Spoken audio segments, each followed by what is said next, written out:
The snow came down like something personal, not the soft kind that children catch on their tongues, not the kind that makes the world look clean. This was the kind that buries things, the kind that makes you disappear. Garrett Holloway had been riding through worse for 23 years, but even he knew when the road was trying to kill him. The temperature had dropped 30 degrees in the last 2 hours, and his Harley was starting to slide on patches of black ice that appeared without warning, invisible under the white. He should have pulled over an hour ago. Any man with sense would have. But sense was something Garrett had traded away a long time ago, somewhere between his first felony conviction and his third year in state prison. What he had instead was stubbornness, the kind that kept a man alive when smarter men would have quit.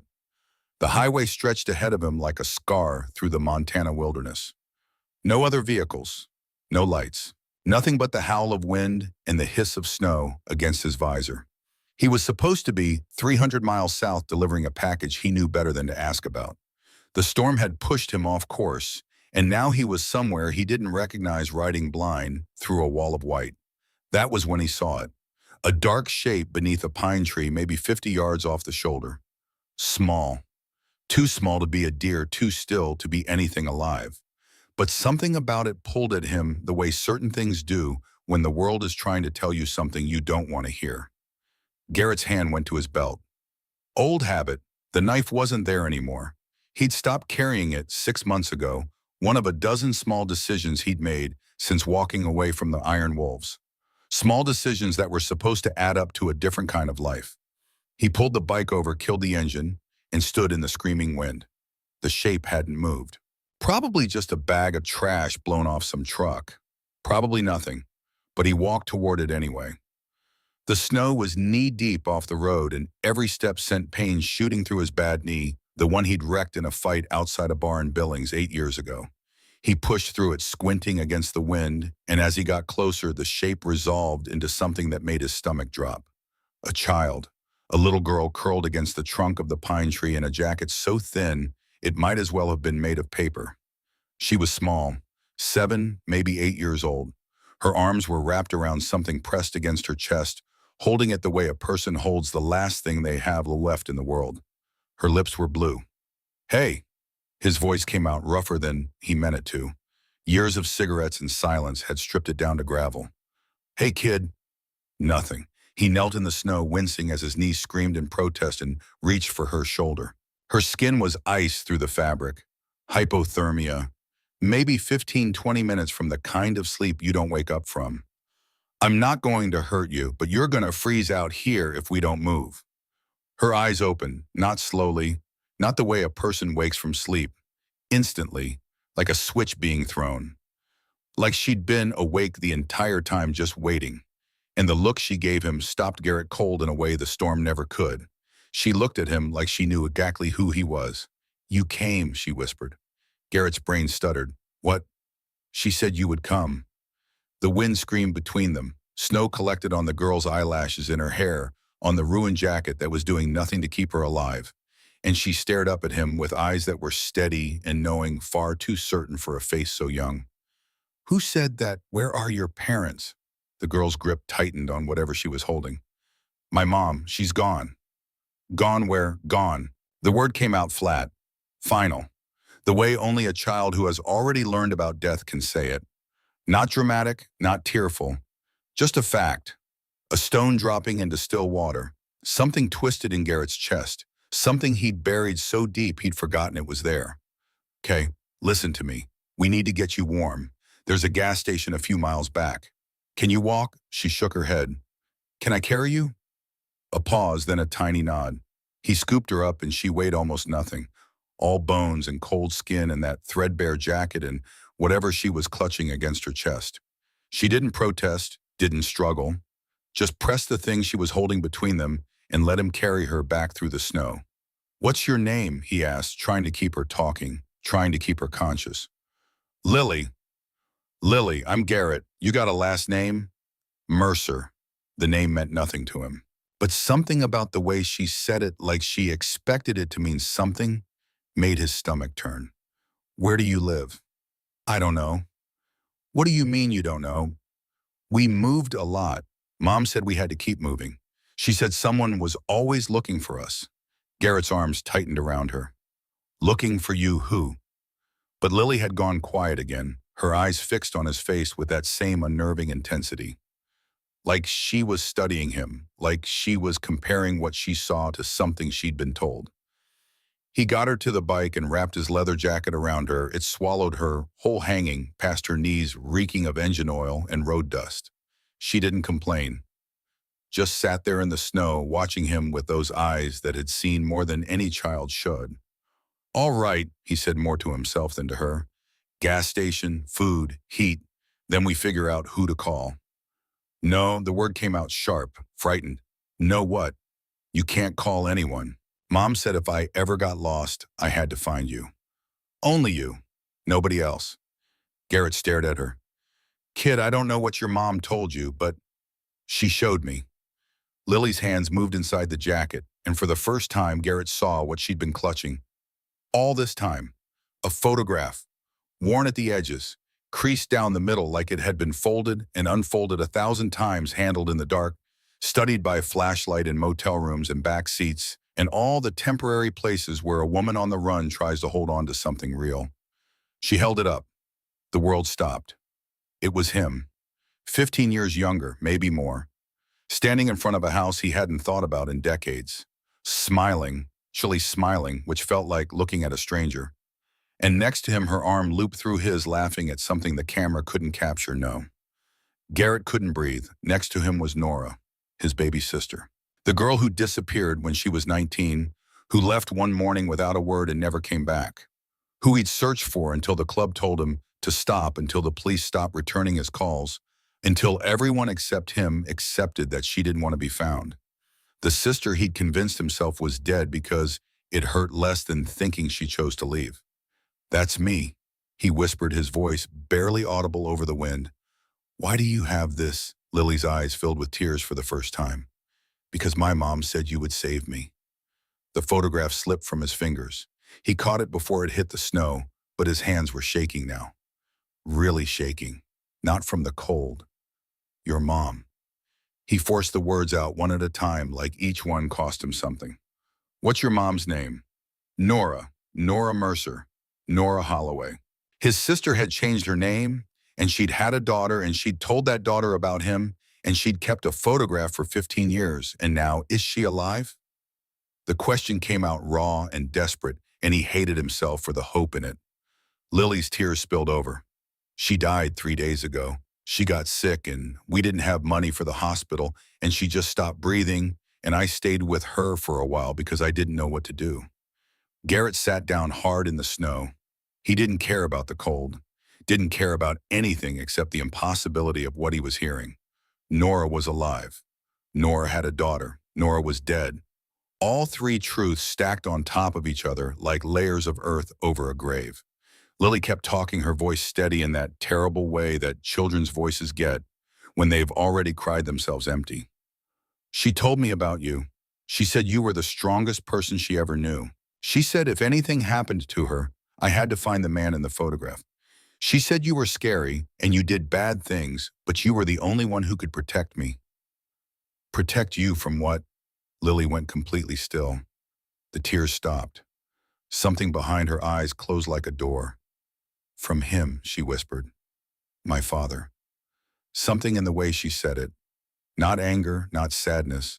Pure terror distilled down to 2 words, 2 syllables, the most concentrated fear Garrett had ever heard from any human being, let alone a child. Did he hurt you? Lily didn't answer. Lily, did he hurt you? He hurt my mom all the time. That's why we left. That's why we kept moving. Because he always found us. Her voice dropped to barely a whisper. And now Mom's gone, and I'm scared he'll find me again. Garrett's jaw clenched until his teeth ached. What's his name? Dominic Voss. The name meant nothing to him, just another monster in a world full of them. But the fear in Lily's eyes, that meant everything. Listen to me. He took her small, frozen hands in his. They were so cold they felt like they belonged to something that wasn't alive. I don't know what your mom told you about me. I don't know if I'm the person she thought I was. But I promise you this. Nobody's going to hurt you. Not while I'm breathing. You understand? Lily nodded. Fresh tears cut lines through the dirt on her face. We're gonna figure this out, he continued, and he was lying through his teeth because he had no idea how to figure any of this out. But right now we need to get you somewhere warm. Okay, he lifted her onto the bike. Improper, illegal, dangerous as hell with a child and no helmet in a blizzard. But Garrett was past caring about any of it. He climbed on in front and felt Lily's thin arms wrap around his waist, the photograph still clutched in one small fist. They rode. The wind hit them like a wall as soon as they left the shelter of the pine trees. Garrett hunched forward, shielding Lily as much as he could with his body. She pressed her face into his back, her thin arms barely reaching around him, and he could feel her shivering through his shirt. The bike protested the conditions, tires struggling for purchase on the iced road engine, complaining about the cold. Garrett kept it under 30 miles an hour and prayed. He tried not to think about what he was doing. A convicted felon on a motorcycle in a blizzard with no helmet carrying a child he'd found under a tree, heading away from the nearest police station. If he got pulled over, if anyone saw them, if anything happened, the story wrote itself. He didn't need Dominic Voss to make him look like a criminal. He was doing a fine job on his own. Every few minutes he shouted back over his shoulder, "You still with me? Yeah. Keep talking to me. Tell me something." "Like what?" "Anything. Your favorite color. What you had for breakfast yesterday." "I didn't have breakfast yesterday." The words punched through him. He gripped the handlebars tighter and kept riding. "My favorite color is yellow," Lily said after a while. "Like dandelions. Mom and I used to pick them in fields when we were walking between towns. She said they were the bravest flowers because they grew everywhere, even in cracks in the sidewalk, even in places where nobody wanted them." Garrett swallowed hard. "Yellow's a good color. What's yours?" He hadn't thought about his favorite color in probably 20 years. "Blue, I think. Like the sky after a storm." "That's a good one, too." They rode another mile in silence, Lily's arms tightening every time the bike slid on ice. Then she said, "Garrett." "Yeah." "Are we going to be okay?" "Yeah, kid, we're going to be okay." He wasn't sure he believed it. But he said it anyway because that's what you do when a 7-year-old is holding on to you in a blizzard and you're the only thing between her and the dark. The gas station materialized out of the snow like something from a dream. Fluorescent lights cutting through the darkness. A truck parked by the pumps. A neon sign flickering in the window that said "open" in letters that buzzed like dying insects. Garrett killed the engine and carried Lily inside. The clerk behind the counter took one look at them, a biker covered in tattoos carrying a half-frozen child, and reached for the phone. "Don't." Not a threat, a statement. "She's my niece. Family emergency. We just need to warm up." It wasn't entirely a lie. The clerk's hand moved away from the phone. Slowly, his eyes stayed on Garrett, measuring, calculating whether this was the kind of situation that ended badly. Garrett had seen that look 1,000 times. On prison guards, on cops, on ordinary people who took one look at the tattoos and the scars and decided they already knew everything they needed to know. He carried Lily to the back where the coffee station was, sat her down on a stack of cases, and wrapped his jacket around her again.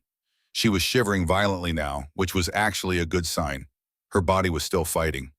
"Hot chocolate," he told the clerk, "and whatever food you got that's warm." He paid with crumpled bills from his pocket and didn't look at the clerk's suspicious eyes.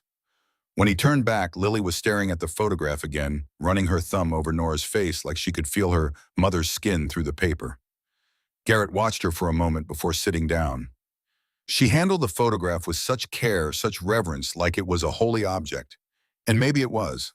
Maybe for a child who'd lost everything, a piece of paper with her mother's face on it was the closest thing to sacred that existed. "Tell me about her," he said quietly. "Tell me about your mom." Lily's lip trembled, but she held it together. She'd had a lot of practice holding it together. "She was kind, even when we were scared. Even when we had to run in the middle of the night, she always told me stories. She said we were on an adventure." "What kind of stories?" "About you." Lily looked up at him. "She said you used to protect her when she was little, when the other kids were mean.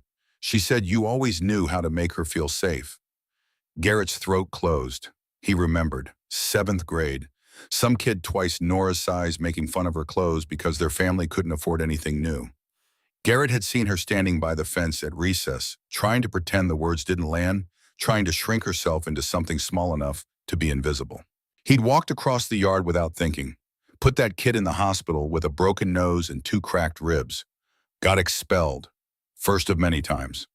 Their father had been furious, sat him down at the kitchen table and said, "Violence doesn't solve things, Garrett." And Garrett had looked at him and said, "It solved Nora's problem." Their father had stared at him for a long time, and then he'd done something Garrett never forgot. He'd put his hand on Garrett's shoulder and said, "You're right, but you can't protect everyone with your fists forever. Someday you're going to have to find another way." He never did find another way, not until now. "She never stopped believing you'd help her," Lily continued, "even after you didn't come." The words hit like a fist to the chest. "What do you mean?" "She said she called you once a long time ago, but you didn't answer. And then she couldn't call again because he found her phone and he—" Lily's voice dropped. "He broke her fingers, so she'd remember not to call anyone." Something dark and violent moved through Garrett's chest, the kind of rage he'd spent 3 years trying to bury, the kind that had put him in prison in the first place. "When did she call?" "I don't know. Before I was born. 15 years ago. He'd been deep in the club then, running guns, running drugs, running from everything that mattered. He tried to remember those years, and they blurred together into a haze of whiskey and adrenaline and the particular numbness that comes from choosing not to feel anything because feeling things had become too expensive. How many calls had he ignored? How many times had his phone rung while he was too drunk or too high or too far gone to care? One of those calls had been his sister reaching out from whatever hell she was trapped in, begging for help, and he hadn't answered. The weight of that knowledge settled over him like the snow settling over everything outside. Silent, heavy, permanent. "She didn't blame you," Lily said softly as if reading his thoughts. "She said you had your own demons, but she kept the picture. And she told me if I ever needed help, you were the one." The clerk brought hot chocolate and a microwave burrito. Lily took the cup in both hands and drank slowly, carefully, like someone who was used to making food last, like someone who'd learned that meals weren't guaranteed. "When did your mom die?" Garrett had asked. "Sunday. We were in a motel. She couldn't breathe right. She kept saying my name and then she stopped." Lily's voice was steady, too steady. "I stayed with her for a while.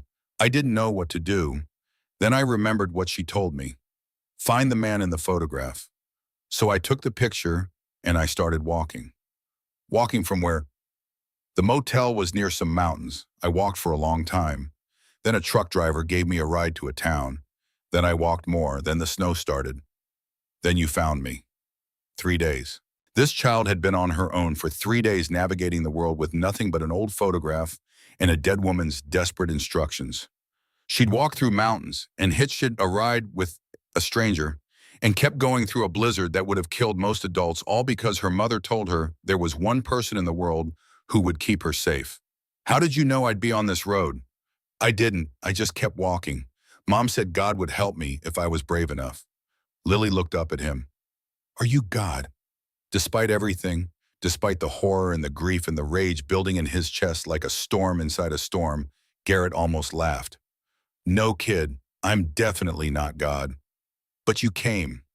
"Yeah, I came." Lily set down the hot chocolate. "Are you going to take me somewhere safe now?" The question was so simple, so trusting, so completely impossible to answer because Garrett Holloway didn't do safe. He did violence. He did revenge. He did whatever the Iron Wolves told him to do and didn't ask questions. Safe was for other people. People who hadn't spent 20 years becoming everything their parents warned them about. But Nora had believed in him, even after everything, even after he'd failed her in every way a brother could fail a sister. And this little girl was looking at him like he was the answer to every prayer her mother had ever whispered. "Yeah," he heard himself say, "I'm going to keep you safe." Lily nodded like this was exactly what she expected. Then she reached out and took his hand, and Garrett felt something break inside him that had been holding since the day Nora disappeared. Something made of ice and rage and guilt that had kept him frozen for 15 years. "Thank you," she whispered. He turned away, pretending to check his phone, trying to pull himself together, but Lily's small hand stayed in his, warm and trusting and absolutely terrifying. The clerk was watching them, suspicion turning to concern. Garrett knew that look. Questions were coming, questions he couldn't answer. "We should go," he said. "Where?" Good question. He couldn't take her to the clubhouse. Even though he'd left the Iron Wolves 3 years ago, that world still clung to him like smoke. He couldn't take her to his apartment, one room, no furniture, nothing that suggested a child should ever step foot inside.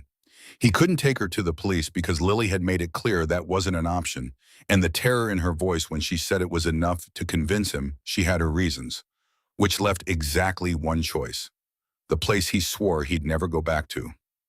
"You know how to hold on tight?" he asked. Lily nodded. "Then let's ride." They left the gas station behind and disappeared back into the storm. Lily pressed against his back, the photograph still clutched in her hand, and Garrett drove toward home. The house appeared through the snow like a ghost that refused to die. Same peeling paint, same crooked mailbox that leaned 15 degrees to the left, the way it had since a delivery truck clipped it when Garrett was 12. Same gravel driveway where he'd learned to ride his first bicycle and broken his arm trying to impress a girl whose name he couldn't remember. The same porch steps where Nora used to sit for hours, legs folded under her, lost in whatever book she'd borrowed from the school library that week. She read everything: science fiction, history, poetry, mythology. Their mother used to joke that Nora was going to read herself right out of this town, and Nora would look up from her book with those serious eyes and say, "That's the plan." She'd been the smart one, the one who was supposed to get out the right way through college and ambition and a life that didn't look anything like the one their parents had lived. Garrett was the other kind of getting out, the kind that involved handcuffs in courtrooms and the slow erosion of everything you were supposed to become. All gone now, all of them. Mother to cancer when Garrett was 20, father to a heart attack 3 years later, Nora to whatever darkness had swallowed her whole. And now Garrett was back carrying Nora's daughter through the front door like some kind of broken homecoming that nobody had written a card for. The door was unlocked. It always had been. Small town thinking that had survived long after the town itself had started dying. Inside, everything was exactly the same. Furniture covered in white sheets like shrouds. Pictures on the walls frozen in time. The grandfather clock silent and still. Their father used to wind it every Sunday morning with a small brass key he kept in his shirt pocket. The ritual of it, the quiet clicking as the mechanism engaged, had been the soundtrack of Garrett's childhood mornings. Now the clock was just another dead thing in a house full of them. Dust motes drifted through the air where their movement had disturbed years of settled quiet. The floorboards creaked under Garrett's boots, each step producing a sound he hadn't heard in a decade but recognized instantly. The third board from the kitchen door still groaned louder than the others. The banister at the bottom of the stairs still wobbled. The house remembered him even if he'd tried to forget it. The kitchen still smelled faintly of their mother's cooking, or maybe that was memory playing tricks. She'd made Sunday dinners that lasted hours, filling the house with the smell of roasting meat and baking bread, calling Garrett and Nora in from whatever adventure they'd invented in the backyard. Their father would set the table while their mother hummed songs that Garrett could never identify, but could still hear if he closed his eyes. The window above the sink still looked out over the backyard, where he and Nora used to catch fireflies in mason jars on summer evenings, releasing them before bed, because Nora insisted it was cruel to keep them. "They have families too," she'd say, and Garrett, who was 11 and too old for such nonsense, would unscrew the lid and watch the lights drift up into the darkness, because his baby sister asked him to. Lily set her feet on the floor and looked around with wide eyes. She walked slowly through the rooms, touching things carefully like she was in a museum. The white sheets, the dusty bookshelves, the stairs leading up to bedrooms that hadn't been slept in for years. "It's big," she said. "It didn't feel big when I was a kid. Mom and I mostly lived in one room, sometimes less." She ran her hand along the wall. "She would have liked this place." Garrett couldn't respond to that. His throat was too tight. And on the mantel, a photograph. Garrett and Nora, 10 and 6 years old, covered in mud from head to toe, laughing like life was nothing but joy in summer days and the absolute certainty that nothing bad could ever touch them. He remembered that day. They'd been playing in the creek behind the Hendersons' property building, a dam out of rocks and sticks. that was supposed to create a swimming hole. The dam failed spectacularly, sending a wave of muddy water over both of them. Nora had laughed so hard she couldn't stand up.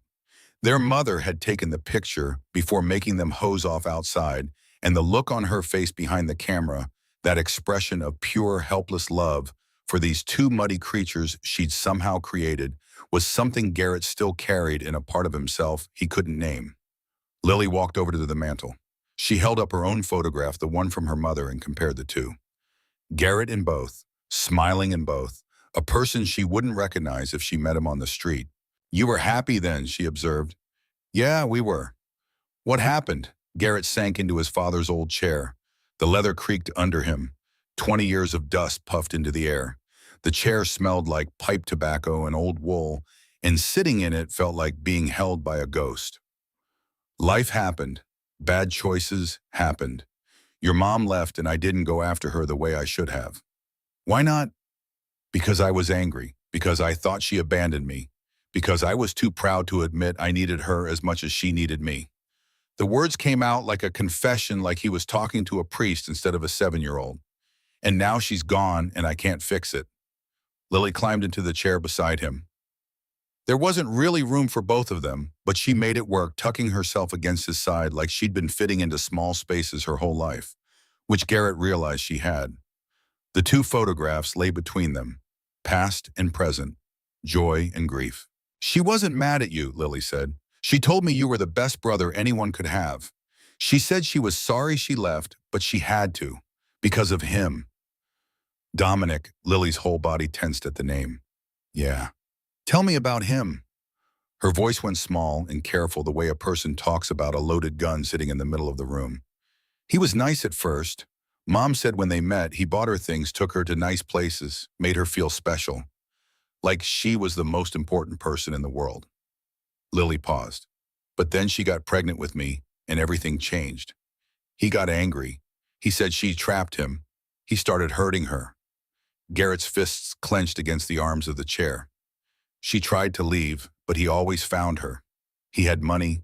He had connections. He knew people who could track her no matter where she went." "What kind of people?" "Police. Mom said he had a policeman who did all his dirty work.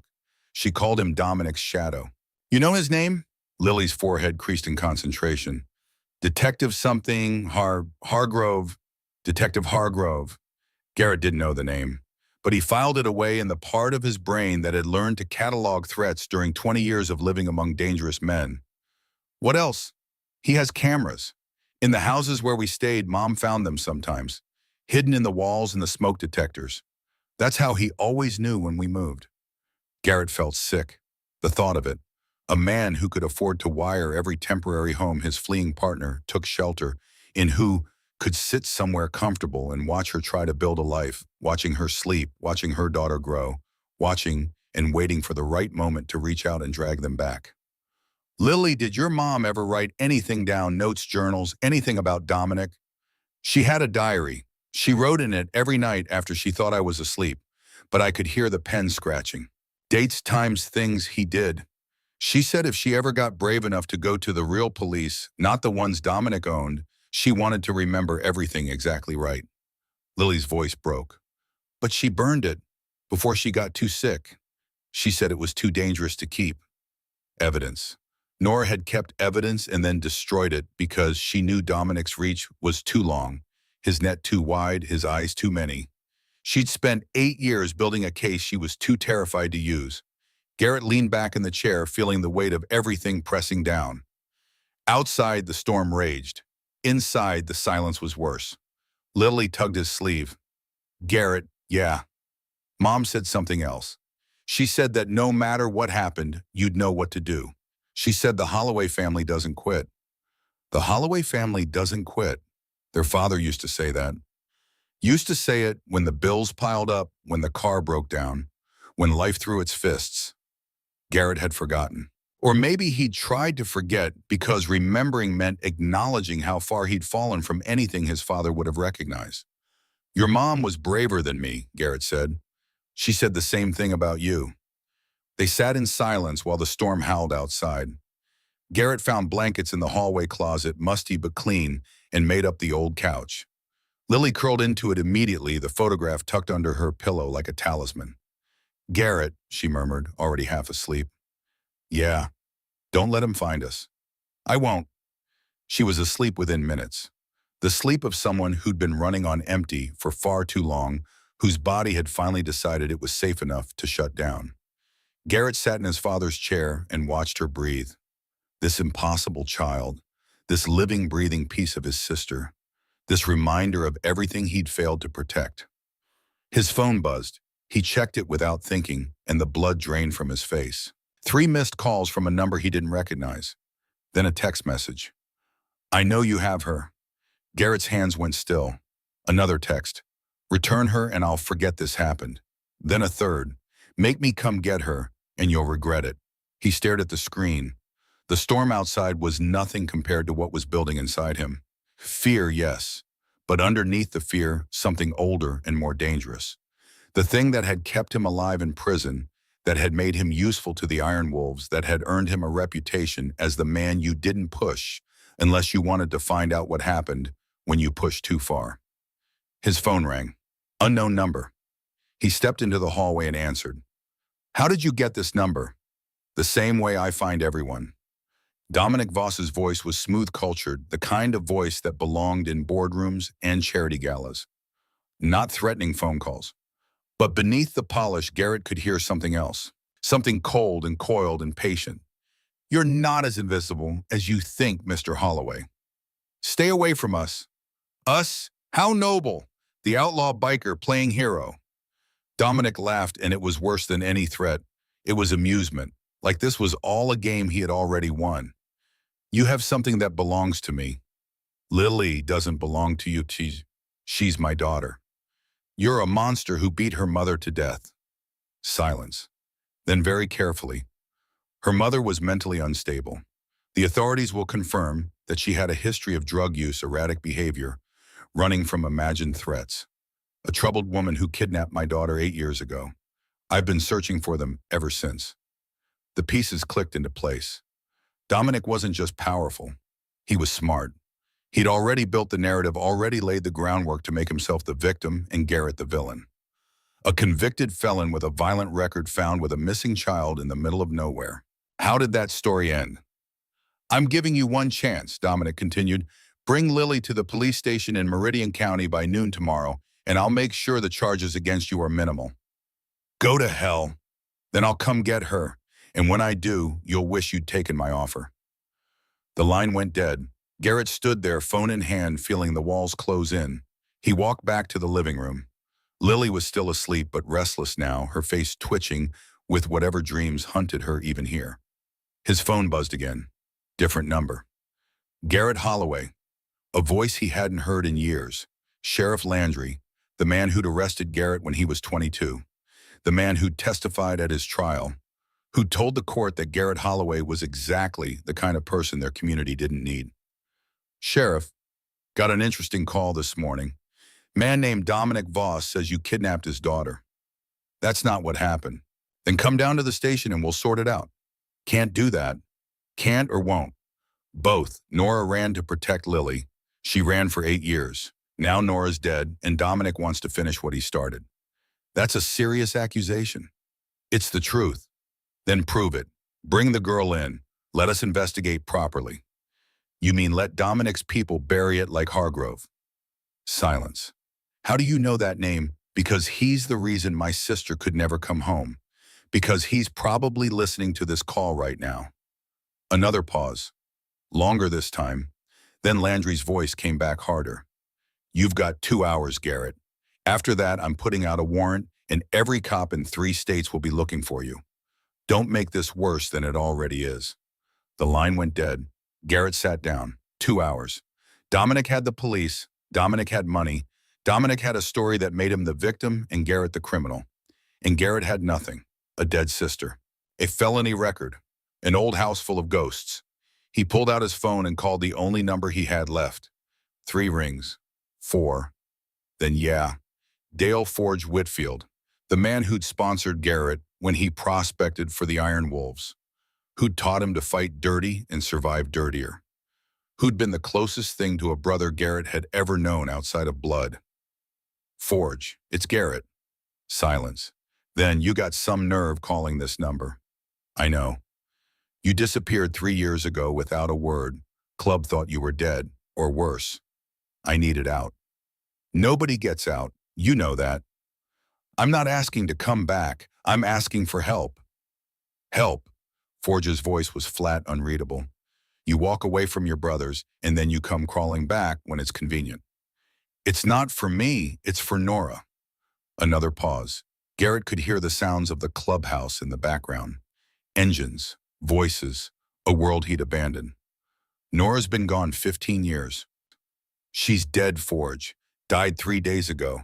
She had a daughter, a little girl, 7 years old, and the man who killed Nora is coming for her. The sounds of the clubhouse seemed to fade. When Forge spoke again, his voice was different. What man, Dominic Voss, big money, operates out of the basin? You know him. A long exhale. I know of him, and you don't want to be anywhere near that situation. I'm already in it. Then get out. Take the kid and disappear. I can't run forever. You don't have to run forever, just long enough for him to lose interest. He won't lose interest. She's his daughter, and she knows things about him, things that could destroy him. Forge was quiet for a long time. Then I'll see what I can find out. But Garrett, this is bad. Voss isn't just connected. He's protected. The kind of protected that doesn't go away. What do you mean? I mean, don't do anything stupid until I call you back. The line went dead. Garrett stood in the hallway of his dead parents' house, phone in hand, alone. The grandfather clock stared at him with its frozen face. The photographs on the walls watched him. His father, his mother, Nora. Himself before the world got its hands on him. Behind him, Lily stirred in her sleep. Mom, she whispered, don't go. Garrett's jaw clenched. He walked back into the living room and sat in the chair beside her. Outside, the storm raged. Inside, a broken man and a lost child tried to find their way through the dark. Morning came with silence. The storm had died sometime before dawn, leaving the world buried in white. Everything outside was smooth and unmarked, like the land itself had been erased and rewritten. Garrett hadn't slept. He'd spent the night in his father's chair watching Lily breathe, listening for sounds that didn't belong. Footsteps in the snow, engines in the distance. The particular silence that comes just before violence. Lily woke screaming. Garrett was across the room before he knew he'd moved on his knees beside the couch, hands on her shoulders. Hey, you're okay. You're safe. She was sitting up, eyes wide and unseeing, sweat soaking her hair. He's here. He found us. Nobody's here. It was a dream. No. Lily grabbed his arm, her fingers digging in hard enough to hurt. He always finds us. He always... Her voice broke into sheaves. Garrett pulled her against his chest, feeling how small she was, how fragile. Listen to me. I don't care how many times he found your mom. He's not finding you. Not here. Not while I'm breathing. You don't know him.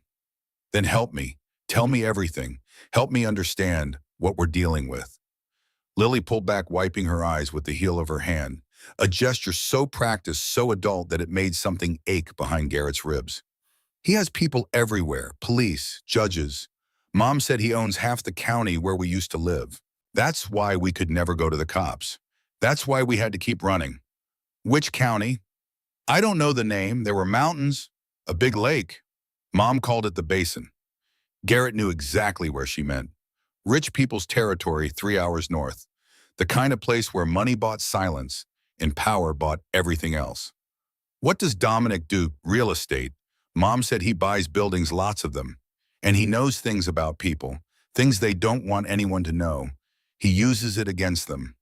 Blackmail. When I was little, Lily continued, before we left the first time I heard him on the phone, he was laughing about some judge who did something bad. He said now the judge belonged to him. She looked up at Garrett. What does that mean? It means he's dangerous in ways that don't involve fists. Mom said you were dangerous too. Yeah, but in different ways. His phone buzzed, a text from Forge, short, blunt. Voss is worse than you think. Call me. Garrett stepped into the hallway and dialed. Forge picked up on the first ring. What did you find? Enough to know you need to run. Voss is a federal informant, has been for years.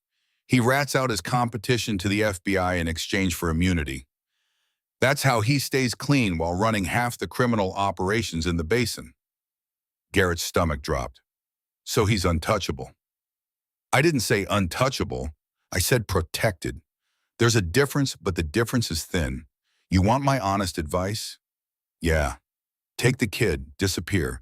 Mexico, Canada doesn't matter. Get gone before his people find you. And spend the rest of my life running, teaching Lily that running is all there is. Better than spending no life at all. Because if you stay, if you try to fight him, you're going to lose. And that little girl is going to pay the price. The line went dead. Garrett stood there feeling the weight of impossible choices. Run and become what Nora was. Stay and fight a man who owned the system. Both options ended badly. The only question was how badly and who paid the cost. He walked back into the living room. Lily was sitting up on the couch, the photograph in her lap, her eyes red but clear. What did he say? He said we should run. Are we going to? Garrett looked at her. This child who'd spent her entire life running, who'd watched her mother die from the exhaustion of it, who'd walked through a snowstorm on faith alone because her mother told her there was one person in the world who would stand between her and the dark. No, he said, we're not running. Lily's eyes widened. Then what are we going to do? Something your mom never could. We're going to make people listen. How? He pulled out his phone and opened the camera. By telling your story, all of it, where people can see it, where Dominic can't bury it. Lily was quiet for a long moment. Then she straightened her shoulders the way her mother must have taught her. Mom always said the truth matters even when it's scary. Your mom was right. Okay. Lily's voice was small but certain. What do I need to say? 7 years old, and she was ready to face her worst nightmare. Because she trusted him. Because her mother had trusted him. Because somewhere in the wreckage of Garrett Holloway's life, there was still something worth believing in. Tell me everything, he said. Start from the beginning. Don't leave anything out. They spent the next hour while Lily spoke and Garrett recorded. She told him about the first time Dominic hit her mother, the sound it made, the way Nora had looked at Lily afterwards, and said they were going on an adventure.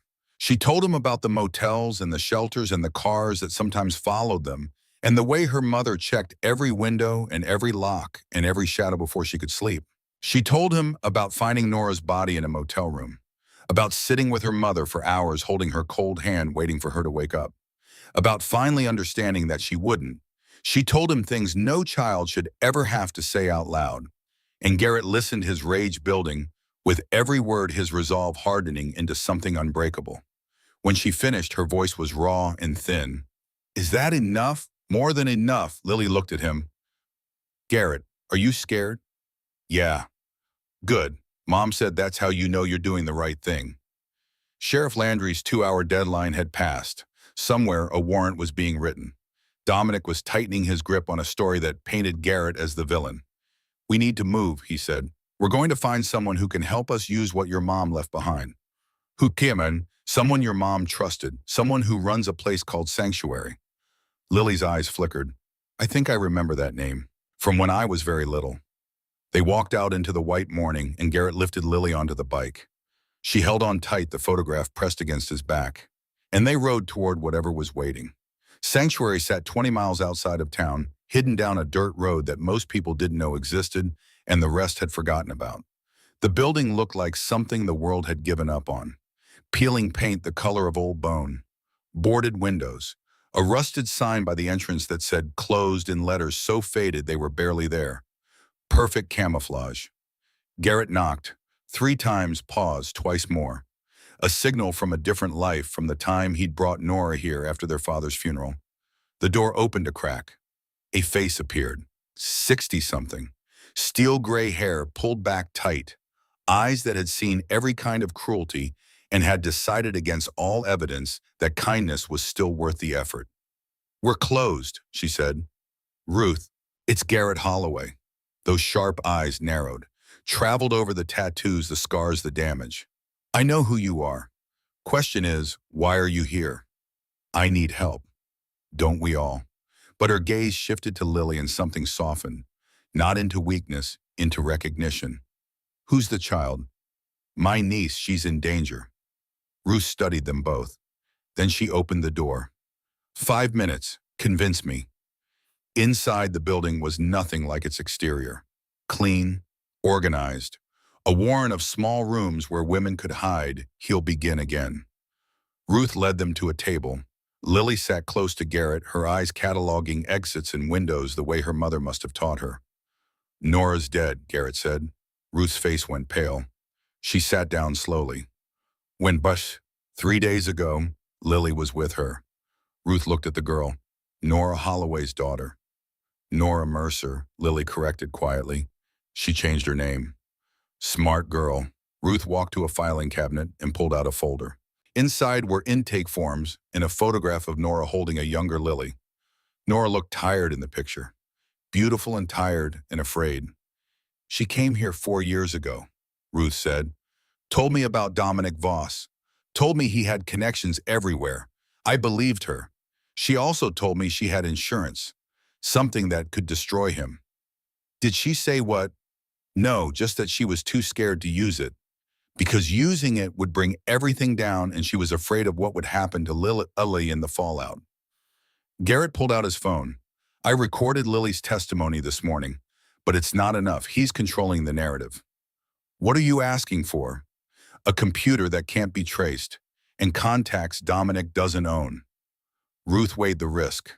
20 years of building sanctuary into something safe, something real. Taking on Dominic Voss meant risking all of it. Lily spoke up. My mom spent 8 years running from him. She ran until she couldn't run anymore. And she died tired and scared and alone. She looked at Ruth. Please don't make me run anymore. Ruth stared at the girl. Then she stood. Follow me. She led them to a back room with a single offline computer. But first, Garrett needed something to put in it. His phone rang. Unknown number. Something made him answer. Garrett Holloway. A woman's voice, familiar in a way he couldn't place. Who is this? Someone who knew your sister. Someone who wants to help. How do I know this isn't a trap? Because I was there the day Nora called you 15 years ago, the day Dominic found out and broke her fingers. I was her roommate. I saw what he did. Garrett's pulse hammered. Why now? Because I saw your face on the news this morning. Dominic's already spinning his story, and I can't let him win again. What's your name? Rebecca. Rebecca Stanton. I live in Portland now. I'll testify. She paused. But you need to know something else. Nora didn't just run because he was abusive.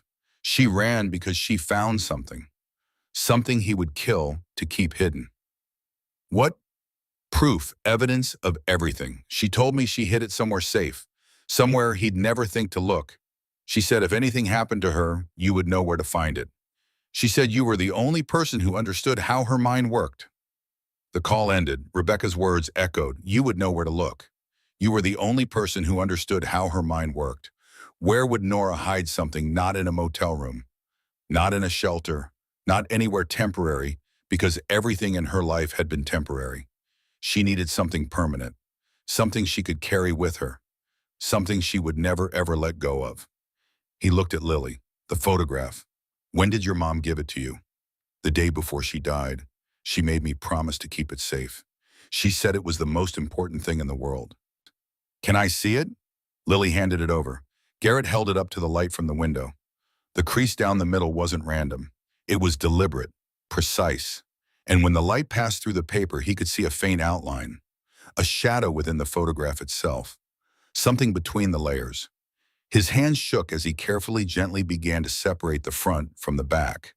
The paper had been sealed together, but years of handling had weakened the adhesive. It came apart slowly, reluctantly.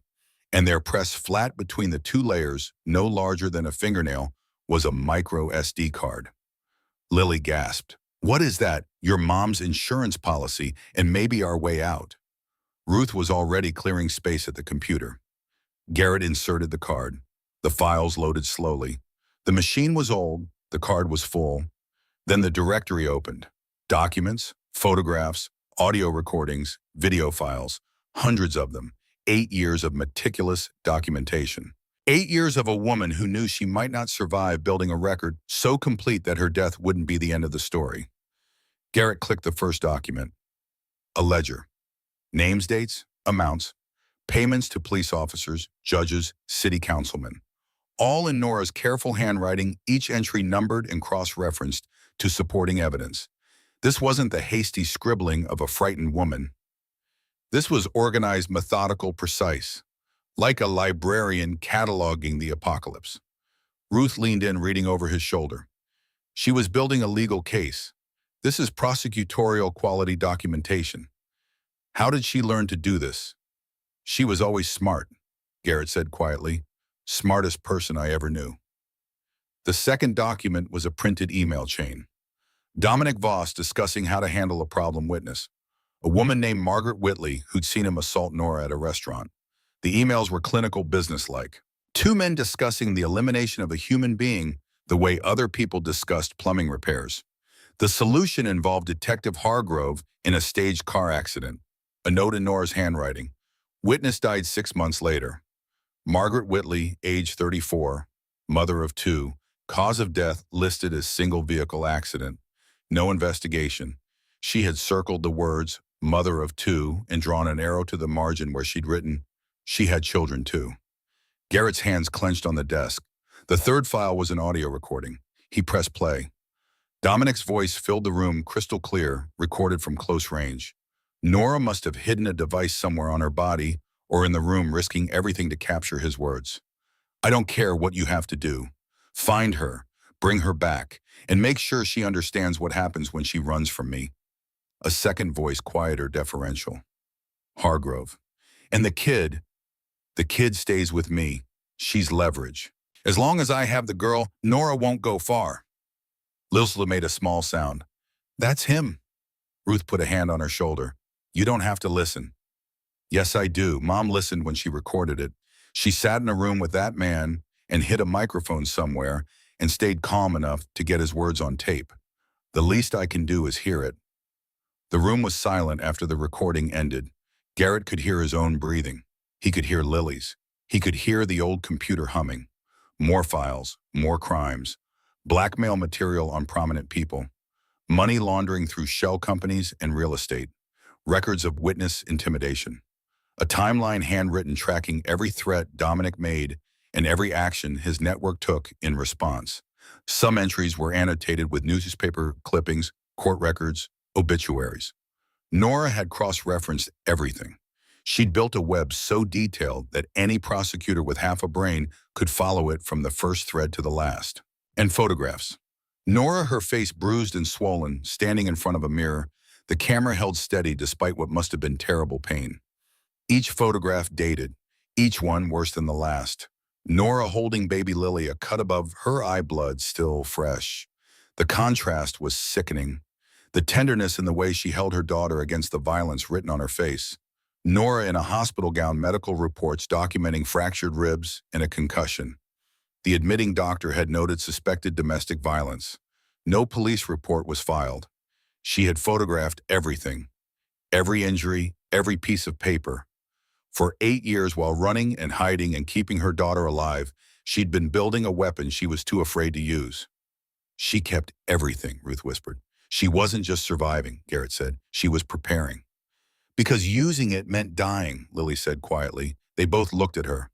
She told me if she showed anyone, Dominic would kill her, and then I'd be alone. The terrible mathematics of a mother's love. Garrett found the file at the bottom. Insurance_final. A photograph. Dominic Voss, younger, standing with a group of men in expensive suits. Ruth leaned in. Her face went white. That's Senator Pemberton, she pointed, and Judge Alcott. She read the attached document. Her hands were trembling. Their clients, dates, locations, victims, young women Dominic provided to these men, some as young as, she couldn't finish, trafficking. And the final piece, a note in Nora's handwriting. The man in the back left is FBI Special Agent Thomas Merrick, head of organized crime Pacific Northwest. He is Dominic's handler. He provides federal protection in exchange for intelligence and access to the trafficking network. Merrick is the reason Dominic is untouchable. A senator, a judge, an FBI agent, all connected, all complicit, all protected by the system that was supposed to protect people like Nora and Lily. Is that why Mom ran? Lily asked. Because she found out, Ruth answered, her voice shaking. She didn't just find out. According to this, she was supposed to be one of the victims.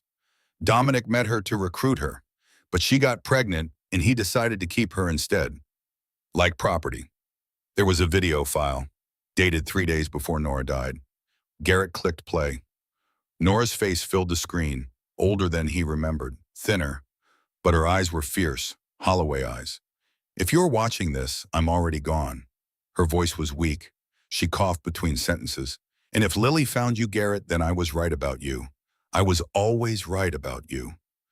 Garrett's throat closed. Lily pressed against his side. I know you probably think I abandoned you, but I didn't. I ran because Dominic gave me no choice.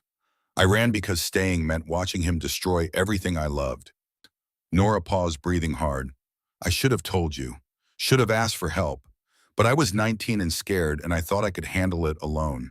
By the time I understood what Dominic really was, it was too late. She wiped her eyes.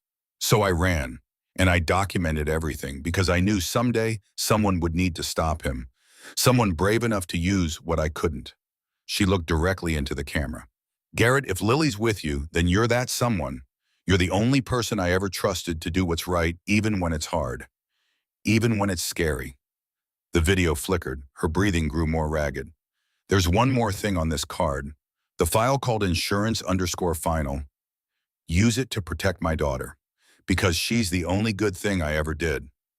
Nora reached toward the camera. Her hand was shaking. Her fingers were crooks, healed badly from the day Dominic broke them. I love you, big brother. I'm sorry I never got to tell you that in person. The video ended. Lily cried, not the quiet tears she usually allowed herself. Deep shaking sobs that came from somewhere below her heart. Garrett held her. Ruth cried silently. When Lily finally pulled back, she wiped her face and took a long breath. And when she spoke, her voice was steady. Mom fought her way. She was quiet about it.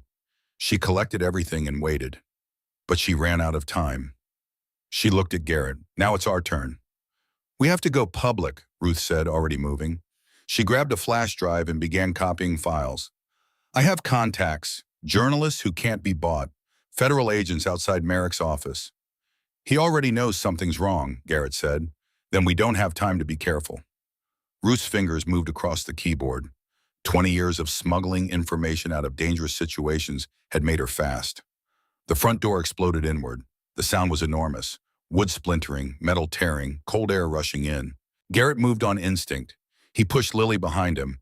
Ruth grabbed the flash drive and ran. Detective Hargrove stepped through the doorway, gun drawn, face calm, the face of a man who'd done this many times before. 2 officers followed, young, nervous, weapons up, but eyes uncertain. Nobody move, Hargrove said.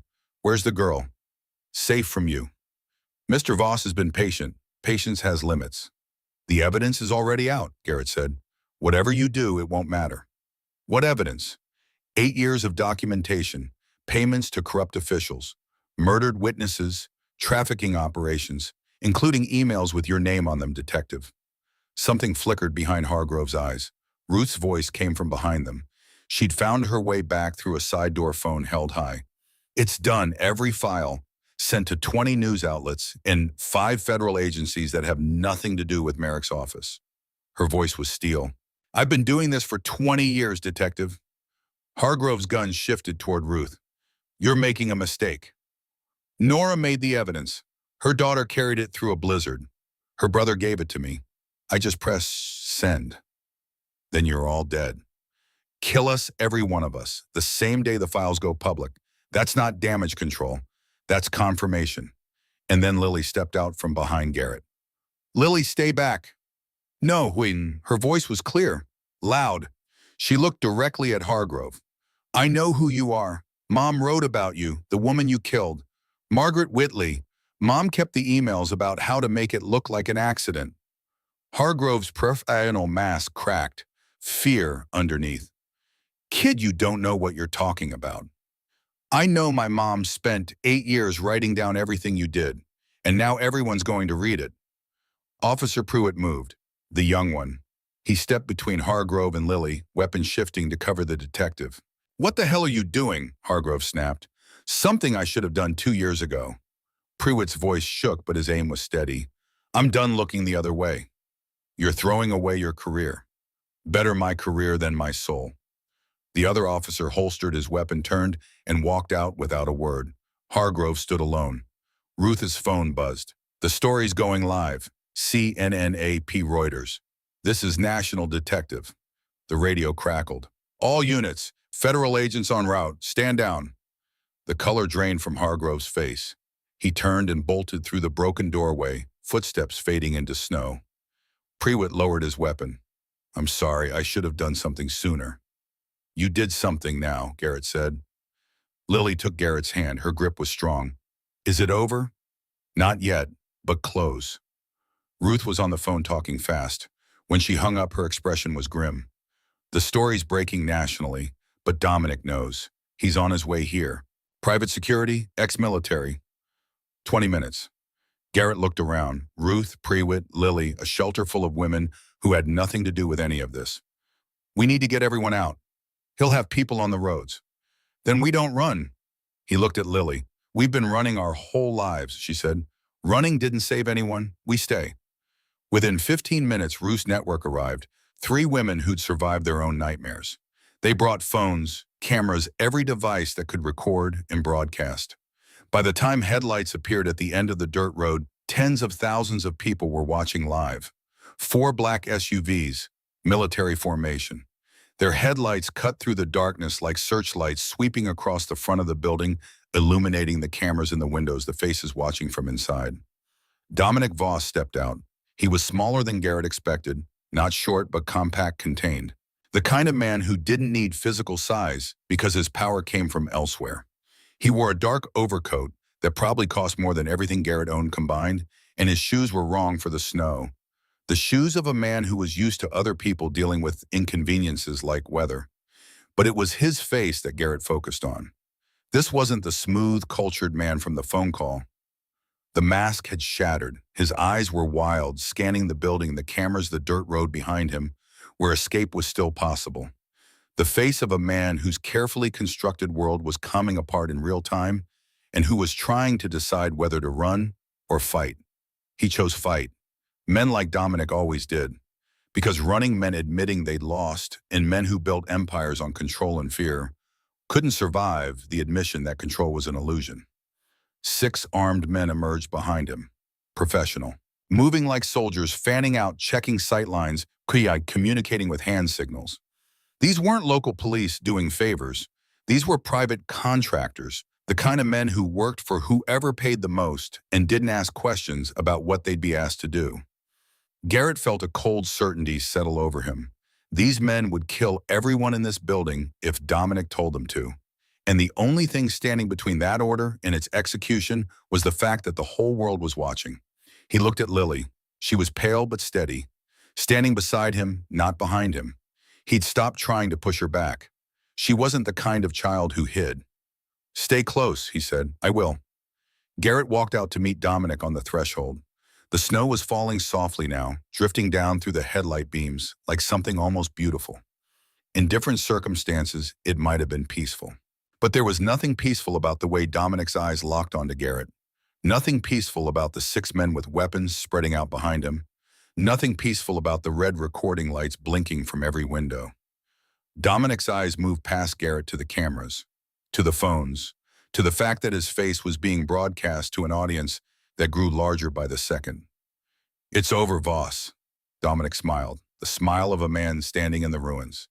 "Is it? You're surrounded, outgunned, and about to be arrested. The evidence is public. The whole world knows what you are. Evidence can be disputed. I've survived worse." Then Lily stepped forward, walked past Garrett out into the snow, and stood directly in front of Dominic Voss. She was so small, standing in a jacket too big for her photograph visible in her pocket, face pale and tear-streaked, and absolutely unafraid. "Lily, come here. You're not my father." Her voice carried across the snow, across the cameras, across every screen watching. "A father protects. A father loves. You're just a man who breaks things." Something in Dominic shifted. The last pretense snapped. You're my property. Everything she took from me, you're going to give back. I'm not property. My mother didn't take anything from you. She survived you. She escaped you. And she left enough evidence to destroy you. Lily's voice cracked but didn't stop. I carried it through a blizzard. I found my uncle. And now everyone knows. Dominic's eyes went dark. Take her, well, he said to his men. Kill everyone else. The men moved forward, and the night split open with sirens. Dozens of federal vehicles pouring down the road. Lights blazing. Agents with weapons drawn. FBI, drop your weapons. Everyone on the ground. One by one, Dominic's men laid down their weapons. Dominic stood alone. A woman in an FBI jacket approached. Dominic Voss, you're under arrest for human trafficking, conspiracy to commit murder, racketeering, and approximately 47 additional charges. You can't. I have immunity. Your handler, Special Agent Merrick, is in custody. Your immunity is void. And you just threatened to kill multiple people on a live stream watched by 100,000 viewers. Dominic's legs gave out. He dropped to his knees. Handcuffs clicked. Lily watched every second. And when it was done, she walked back to Garrett and took his hand.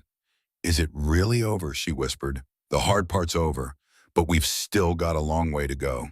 Together. Together. An agent approached. We'll need your full cooperation, Mr. Holloway. You'll get it. The agent looked at Lily. And we'll need to talk to you too, sweetheart. But not tonight. What happens to me now? The agent hesitated. That depends. Lily's grip tightened. She looked up at Garrett with everything she had left. She has me, Garrett said. Mr. Holloway, your record. I know my record, but her mother sent her to me, trusted me with her life. Tomorrow morning, 9 a.m. family court. The judge will decide. They drove back to the old house in silence. Lily fell asleep against his back on the bike. Garrett carried her inside and covered her with every blanket he could find. He sat in his father's chair and stared at the photographs. His phone buzzed. Forge. Saw the news. Didn't think you had it in you. I don't know if I do. Then fake it till you figure it out. Kid needs you. Another message. Club's got your back if you need it. Even ghosts have family. Garrett stared at the screen. Maybe he wasn't as alone as he'd thought. Behind him, Lily stirred. Mom, she whispered. Don't go. I've got her, Norm, he said to the empty room. I won't let you down again. The courthouse was smaller than Garrett expected. A two-story building in a dying town, its hallways smelling of floor wax and old paper, and the particular anxiety that fills any place where lives get decided by strangers. He'd barely slept. His mind had spent the night cycling through every argument the court might use to take Lily away. His record, his associates, his complete lack of experience with children. The one-room apartment back in the city where the walls were bare and the refrigerator held nothing a child should eat. Lily woke screaming before dawn. Garrett was ready, across the room before she was fully awake. I dreamed he came back. He's in federal custody. He's not coming back. But what if the judge says I can't stay? Then we deal with it. No matter what happens in that courtroom, I'm not giving up on you. Even if they say no, I'll fight. I'll keep fighting. Lily nodded, but the fear in her eyes was the kind that had been planted years ago and watered every day. Ruth met them on the courthouse steps. Got you a lawyer, pro bono. She's good. How good? Good enough to win. Sometimes. Meredith Lawson, mid-40s. Sharp eyes behind wire-rimmed glasses. She looked Garrett up and down without bothering to hide her assessment. You're a hard sell, she said. I know. Violent criminal record, gang affiliation, no stable income, no permanent residence, and you expect custody of a traumatized child. Yes. Confidence, probably misplaced, but I like it. She opened a folder. What you did last night was either incredibly brave or incredibly stupid. Both. She glanced at Lily. How are you, sweetheart? I want to stay with Garrett. Has he ever hurt you? Made you feel unsafe?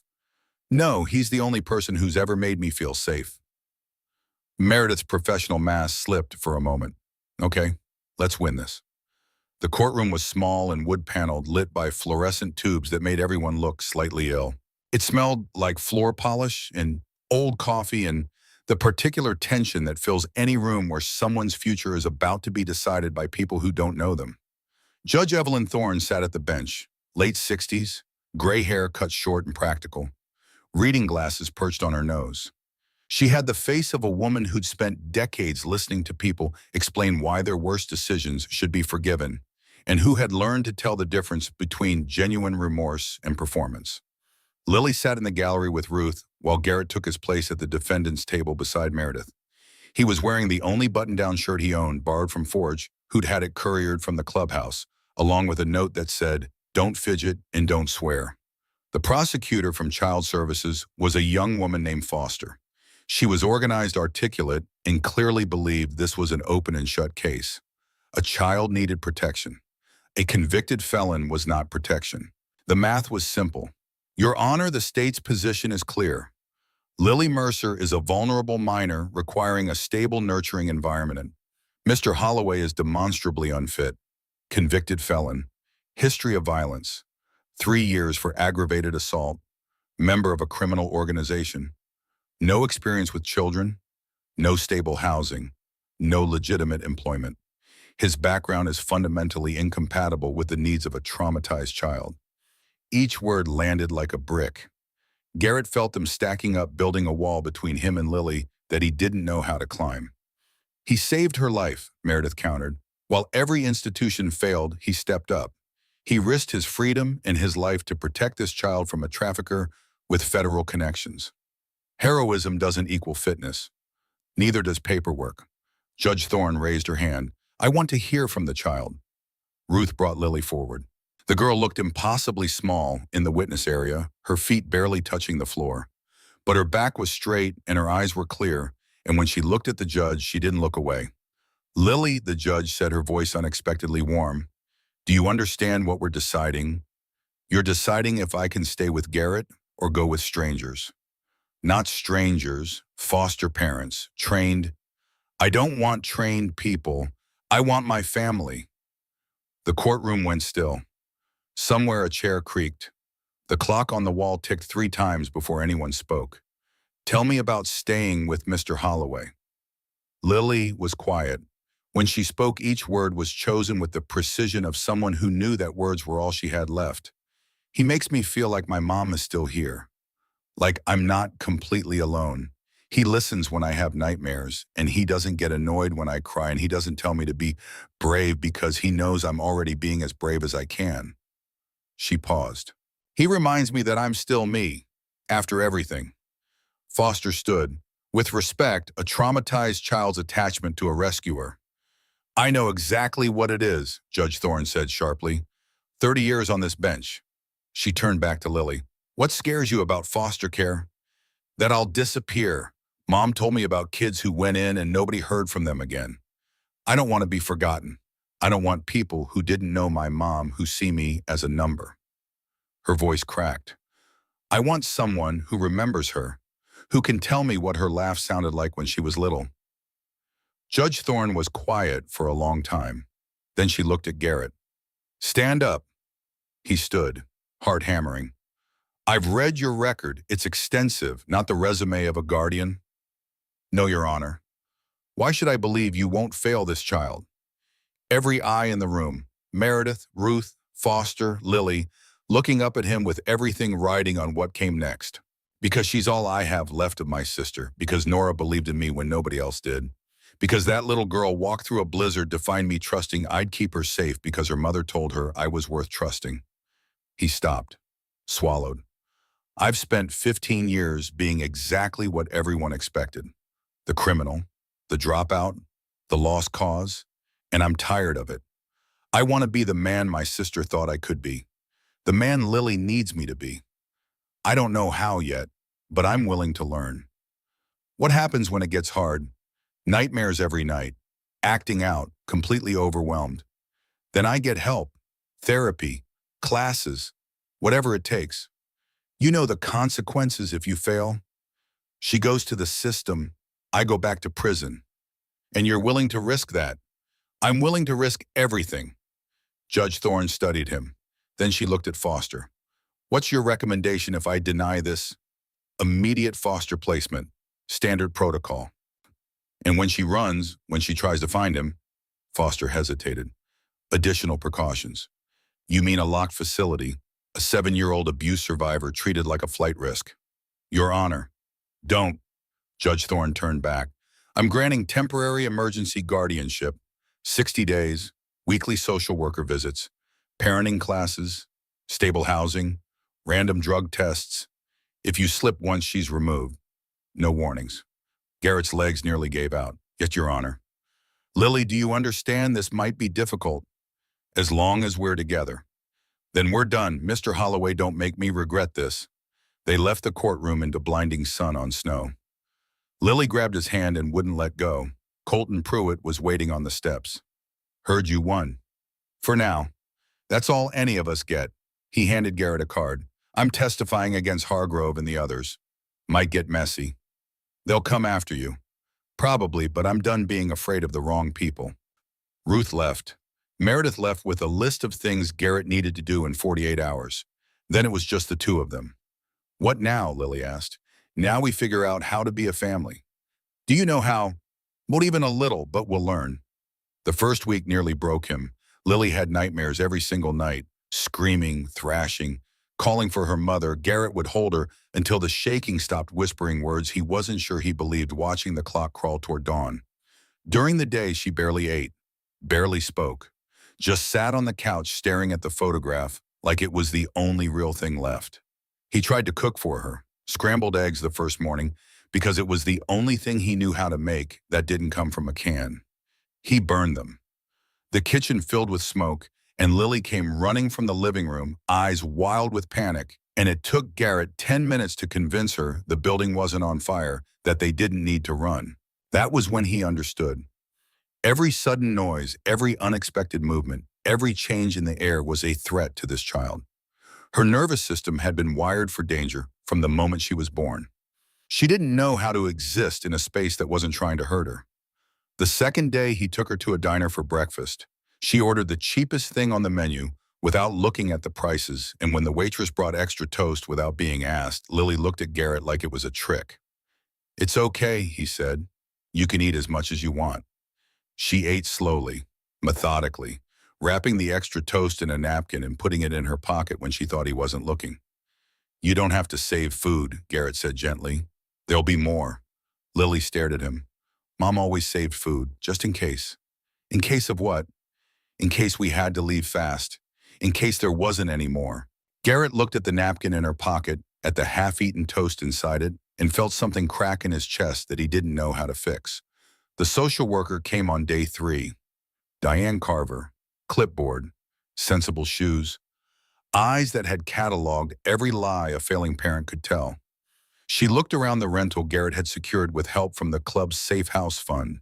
2 bedrooms, clean but bare. The walls were white and empty. The kitchen had the basics. Lily's room had a bed, a dresser, and a lamp. No decorations, no toys, no books, nothing that said a child lived here.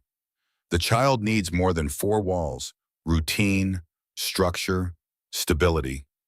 I'm working on it. School's next week. Therapy. Thursday. Carver walked through the apartment making notes. She opened the refrigerator, checked the bathroom, looked in Lily's room. She spent a long time looking at Lily's room. The bare walls, the single blanket on the bed, the photograph propped on the dresser because there was no frame. This room needs work, she said. I know. A child needs a space that feels like theirs. Posters, books, things that say, this is your place and you belong here. Garrett had never thought about it that way. His own room as a kid had been plastered with motorcycle magazines and band posters, the walls barely visible underneath. He'd taken it for granted, then, the luxury of having a space that was yours that nobody could take away. Carver set down the clipboard. I'll be straight with you. Most emergency placements fail within the first month. The trauma these children carry breaks people. People who think love is enough. She paused. Love is necessary, but so is stability, consistency, the ability to manage your own issues while managing hers. You have PTSD, anger management problems, substance abuse history. 3 years clean, 18 months sober. Stress is a trigger, And this is maximum stress. After she left, Lily came out of her room. She doesn't think you can do it. I know. Are you going to prove her wrong? I'm going to try on. The next day, Garrett went to the store and bought things for Lily's room. He had no idea what a 7-year-old girl wanted, so he bought everything. Yellow curtains because she'd said yellow was her favorite color. A bookshelf, books. Too many books probably, but Nora had been a reader, and he figured Lily might be too. A stuffed animal, a bear, because the store didn't have him anything more imaginative, and he was too embarrassed to ask for help. A picture frame for the photograph. When Lily came home from her first therapy appointment and saw her room, she stood in the doorway for a full minute without moving. Is this for me? Yeah. All of it. All of it. She walked in, slowly touching each thing. The curtains, the books, the bear. She picked up the framed photograph and held it for a moment, then set it on the nightstand beside her bed, where she could see it when she fell asleep and when she woke up. Thank you, she said, and she started to cry. That night, 1 in the morning, 3 in the morning, 5 in the morning. Each time Garrett held her, talked her down, waited for the shaking to stop. By dawn, he was trembling with exhaustion, and the old voice was whispering, the one that said a bottle could make the noise stop. He called Ruth at 6. I can't do this. Yes, you can. She has nightmares every night. I haven't slept in a week. The social worker's waiting for me to fail. Garrett Holloway, that little girl, walked through a blizzard. She stared down her father on live television. She testified in a courtroom full of adults. And you can't handle losing some sleep. Silence. You're looking for permission to quit. I'm not giving it. Lily doesn't get to quit being traumatized when it gets hard. So neither do you. She hung up. Garrett sat in the dark. Lily was finally asleep, her breathing, even her face, smooth. And he realized Ruth was right. He was looking for an exit. But Lily had never had that option. So neither did he. He called Forge. I need help. What kind? The kind where I admit I have no idea what I'm doing. Forge gave him 3 numbers, a therapist, a support group for kinship caregivers, and a man named Boone Rafferty who'd left the Iron Wolves 5 years ago to raise his dead brother's kids. Boone knows what you're going through. He'll talk you off the ledge. Why are you helping me? Because Nora deserved better, because that kid deserves better, and because you're trying to be something other than what we made you. Garrett called Boone that afternoon. They talked for 2 hours. It's the hardest thing you'll ever do. Harder than prison, because you can't just survive it. You have to show up every day and be what she needs, even when you don't know what that is. How did you manage? Badly. I yelled, lost my temper, tried to control things I couldn't. Then one day my nephew looked at me and said, "You're just like the people who hurt us." It broke me. I had to choose. Be the man I'd been, or be the man they needed. What did you choose? I'm still choosing, every day. That's the secret. It's not one big decision. It's 1,000 small ones. That conversation changed something. Garrett stopped trying to fix everything at once. He stopped expecting himself to have the answers. Instead, he focused on the only thing he could control showing up. When Lily had nightmares, he held her. He didn't tell her the dreams weren't real because for Lily they were real. They were memories. Instead, he held her and said, I'm here, you're not alone. We're in our house and the doors are locked and nobody's coming. And when she refused to eat, he sat with her at the table and ate slowly himself, not pushing, not cajoling, just being present. Some mornings she ate nothing, some mornings she managed a few bites. He learned to celebrate the bites without making a production of it because too much attention on the food made her anxious, like eating was a performance she might fail. When she went silent for hours, staring at the photograph or out the window, or at nothing at all, he sat nearby. Sometimes he read, sometimes he did dishes, sometimes he just sat. He was there. That was the point. Being present without pushing, being available without demanding. He went to the parenting class, church basement, 8 other people, mostly women, most of them grandmothers raising grandchildren, because the generation between had broken down somewhere. Garrett was the only man, and definitely the only one with tattoos and a criminal record. The women looked at him the way people always looked at him, with that mixture of suspicion and concern that he'd learned to ignore but never stopped feeling. The instructor, a grandmother named Greta, didn't waste time on pleasantries. She was direct and practical and had zero patience for excuses. Children who've survived trauma don't need you to be strong, she said in the first session. They need you to be safe. There's a difference. Strong means you can handle anything. Safe means they can handle anything because you'll be there when they fall. She pulled Garrett aside after the third session. You're fighting this. I'm showing up. Physically. But you're trying to muscle through on willpower. That worked in prison. It doesn't work with a 7-year-old who's learned that every adult will eventually hurt her or disappear. She handed him a book. And talk to Lily. She's trying so hard to be perfect. Have you noticed apologizing every time she cries? Trying to be easy. She thinks she has to earn your love by not being a burden. That night, he sat Lily down. I need to tell you something. Her eyes went worried. Did I do something wrong? No, that's the point. You haven't done anything wrong and you keep acting like you have. You apologize for crying. You eat without complaining. Then you try to be quiet and easy. He took her hands. Lily, you're allowed to be a kid. Loud, messy, mad. You're allowed to have bad days. What if I make you angry?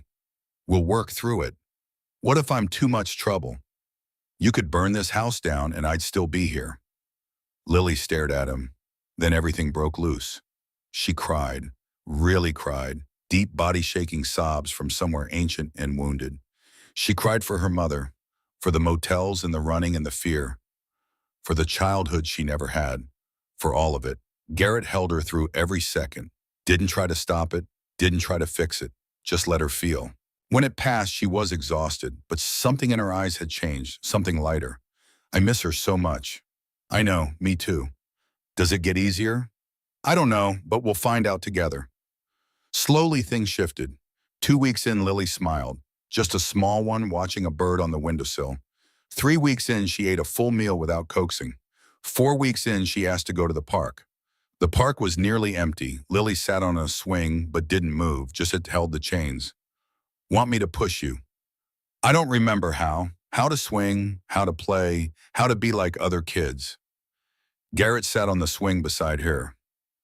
There's no such thing as like other kids. There's just you, and whatever you are is enough. Mom said the Holloway family doesn't quit. She was right. Then I'm not quitting either. She pumped her legs, slowly at first, awkward, then harder, higher, and a 7-year-old girl who'd spent her whole life running learned what it felt like to fly. Carver came back twice more, each visit slightly less hostile. Lily's making progress, sleeping better, eating, engaging at school. She paused. But raising a child is a marathon. What happens when this becomes your daily reality for 11 years? Then it's my daily reality. You say that now. I'll say it next year, 5 years from now. Garrett met her eyes. You want guarantees. I can't give those. All I can give is my word. Show up every day. Try. And on the days trying isn't enough, try again the next morning. The night before the 60-day hearing, Garrett sat in the kitchen at 2 in the morning. Lily found him. Can't sleep either. Too much in my head. She climbed into his lap, something she'd started doing recently. Not asking, just settling in. Whatever happens tomorrow, thank you. For what? For trying, even when everyone said you couldn't. She looked up at him.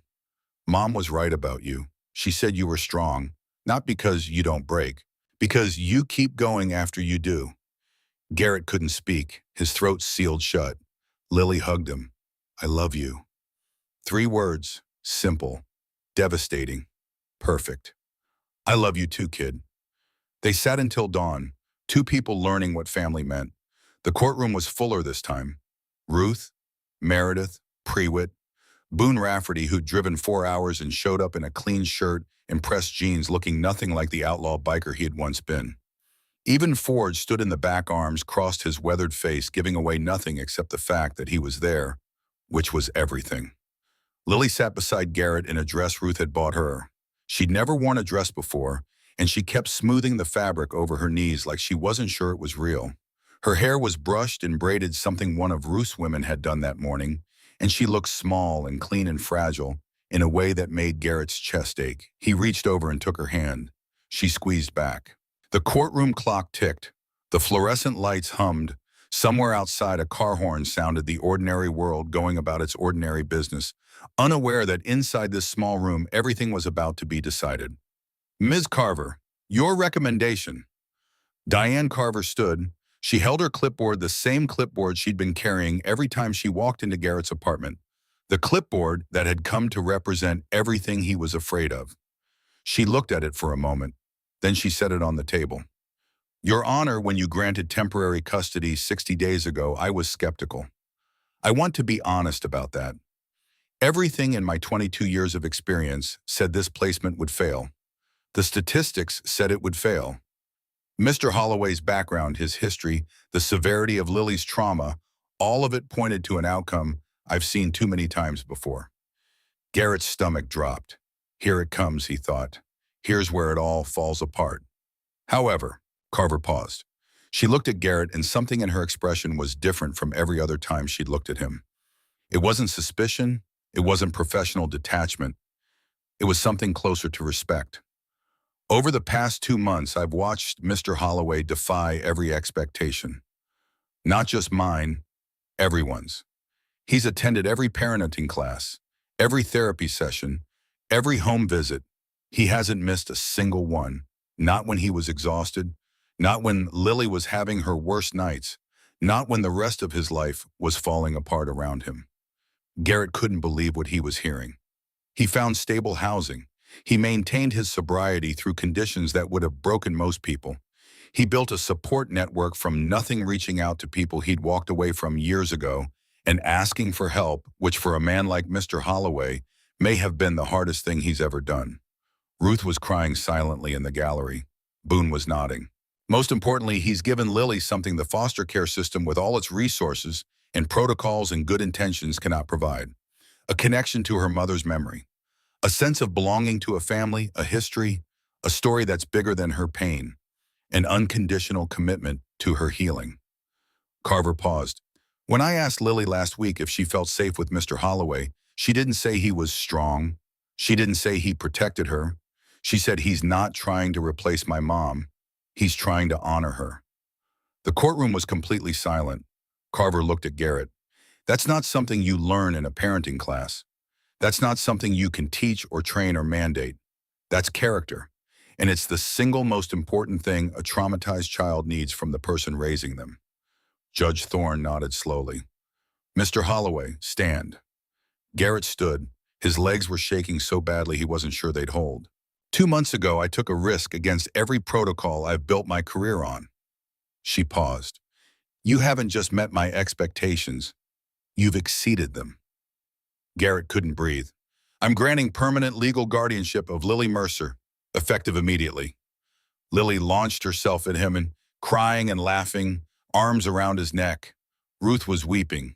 Meredith was grinning, Boone nodding, and Forge in the back let something like a smile cross his weathered face. A week later, they drove into the mountains, Nora's ashes in a simple wooden box between them. Lily had chosen the spot from a map. Ruth gave her a meadow high in the peaks where the air was thin and the sky went on forever. Nora had never been there as far as anyone knew, but Lily said it looked like the kind of place her mother described in the stories she told at bedtime. A place where the world was bigger than your problems, where you could see so far that the things chasing you became too small to matter. They drove for 3 hours.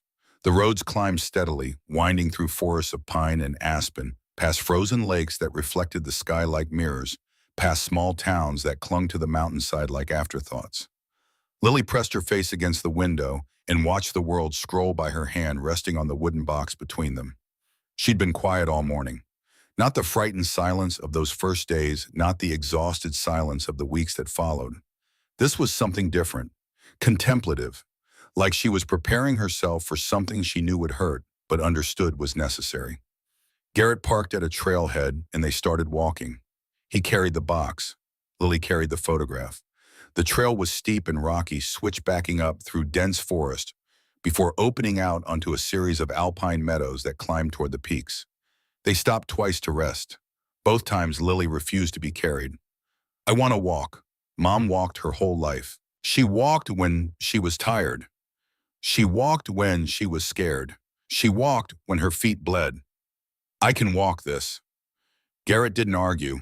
He just waited until she caught her breath, and they kept going. The meadow when they reached it was everything they'd hoped. Wildflowers pushing through the last of the snow, purple and yellow and white, pushing up from the frozen ground with a stubbornness that reminded Garrett of dandelions growing through sidewalk cracks. Mountains on every side, their peaks white, against a sky so blue it looked like someone had painted it. The kind of place that made you feel small in a good way, like you were part of something so vast that even the worst things that happened to you were just one note in a symphony too big to hear. They stood at the edge of the meadow for a long time without speaking. The wind moved through the wildflowers, making them sway. A hawk circled overhead, riding the thermals, effortless and free. "It's beautiful," Lily said. "Yeah, Mom would have loved it." "Yeah, she would have." Lily opened the box. The ashes inside were gray and fine, nothing like a person, nothing like the woman who had loved so fiercely and fought so hard and died so quietly in a motel room that smelled like mold. Garrett looked at them and tried to reconcile what he saw with the laughing girl in the photograph, the brave woman in the video, the sister he'd failed and lost and found too late. "Do you want to say something?" he asked. Lily nodded. She stepped to the edge of the meadow, the box in her hands, and took a breath that seemed to come from somewhere deeper than her lungs. "Mom, I hope you can hear me. I hope you know I'm okay. That Dad Garrett's taking care of me just like you said." Her voice broke but didn't stop. "I miss you every day. I miss your voice and your stories and the way you smelled like soap and the way you held me when I was scared. I miss the way you hummed when you were cooking even when we only had one can of soup. I miss the way you checked every window before bed and then told me it was just a game." She paused, wiped her eyes. "But I'm not scared anymore because I'm not alone and because you taught me how to be brave. You taught me that brave isn't about not being afraid. It's about being afraid and doing the thing anyway. You did that every day for 8 years, Mom, every single day, and I'm going to do it too." Garrett's turn. He stepped forward, his voice rough and broken. "Nora, I'm sorry for not answering the phone, for not looking harder, for spending 15 years being angry instead of being your brother." He swallowed.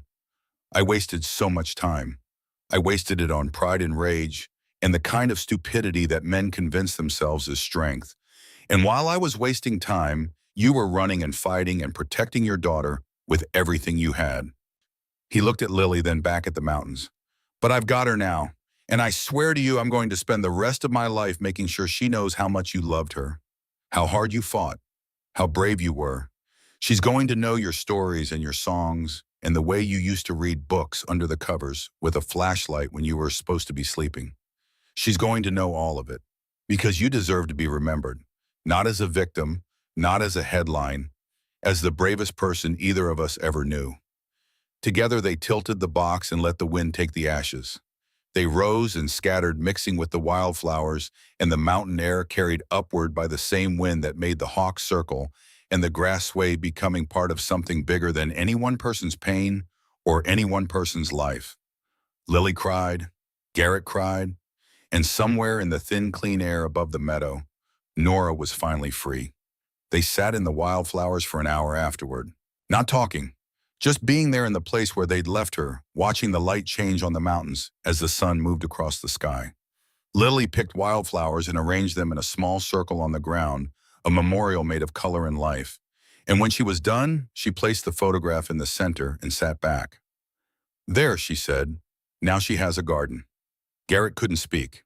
He just nodded, and they sat together in the garden Lily had made for her mother until the sun started to drop and the air turned cold, and it was time to go home. On the drive back, Lily was quiet. Then she turned. "What happens now? Now we live. We build a life. Will it be hard? Probably. Most good things are. Will you ever leave?" Garrett pulled over, took both her hands.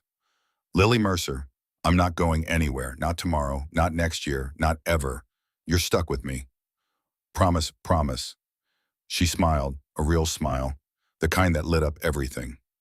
"Good, because you're stuck with me too." They drove home as the sun set, painting the mountains in colors that didn't have names. The news continued in the background of their lives, unfolding slowly the way justice does when it finally decides to show up. Senator Pemberton resigned first. A press conference on the Capitol steps his wife standing behind him with the fixed smile of a woman who'd already started calling divorce lawyers. He cited health reasons. Nobody believed him. Within a week, the grand jury had been impaneled, and within a month, the indictments started falling like dominoes. Judge Alcott was removed from the bench and indicted on 14 counts. His colleagues on the appellate court released a statement expressing shock and dismay, the kind of carefully worded surprise that meant some of them had known and none of them had acted.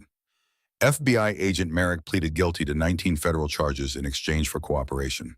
His testimony opened doors to investigations in 6 states, pulling thread after thread from the web Dominic had built until the whole structure came apart. Detective Hargrove was arrested in Oregon, 100 miles from the Canadian border, carrying a duffel bag of cash, 3 burner phones, and a fake passport. He went to trial and was convicted. The jury took less than 2 hours, and Dominic Voss. The trial lasted 6 weeks. The prosecution called 37 witnesses, presented over 400 pieces of evidence, most of them from Nora's SD card, the meticulous documentation of a woman who knew she might not survive, but was determined that her suffering would mean something. Lily's recorded testimony was played for the jury on the 3rd day of the trial. The courtroom was packed. Reporters lined the walls. And through the speakers came the quiet, steady voice of a 7-year-old girl describing horrors that no child should know exist. She described the running, the fear, the motel rooms that smelled like mold, finding her mother's body, the 3 days she spent walking through snow to find a man in a photograph. 2 jurors cried. The defense attorney asked for a recess. The jury deliberated 4 hours, unanimous on all 43 counts. Life without parole. Garrett watched the sentencing on television while Lily was at school.